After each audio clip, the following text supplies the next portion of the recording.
Residents of a Fayetteville apartment complex calling for help. Yeah, they've been dealing with sewage inside their apartments for years, but can't get a hold of management. I'm nothing but a dollar sign to these people, obviously. That is from a resident of the Highpoint Apartment complex who wishes to remain anonymous tonight. Tonight, 5 News reporter Micah Wilson is live outside the complex. And Micah, it's gotten to the point that the city and state are now involved. Yeah, Darren and Erica, you might remember we ran a story about this back in May. Now, the complex management tells me they didn't know it was a problem until we brought it to their attention. And then they said that they would fix it immediately.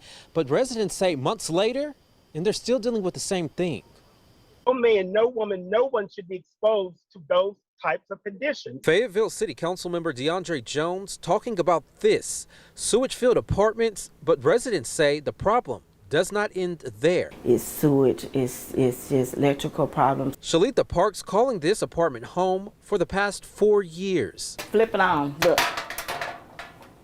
Nothing. She says problems have been ignored for years. And now we are looking at the consequences of doing that. Residents say it wasn't until the city got involved that management took action. The small fixes, the Band-Aids are not really what's happening. This is deep-rooted problems.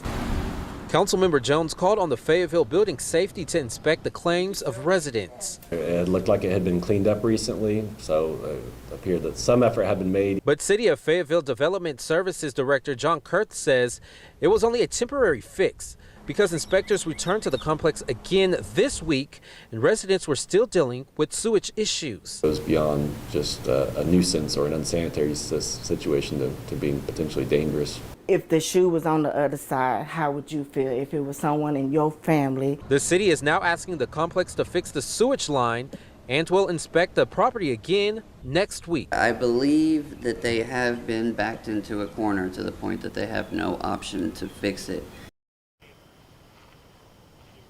Now, you may have seen in those last couple of shots, it looked like some apartments were under construction. That's because residents say they are actively working to fix that problem. However, I did reach out to management today asking what took so long for them to fix the problem. However, they have not answered my calls or texts after multiple attempts. For now, we're live here in Fayetteville, covering news where you live. Michael Wilson, 5 News.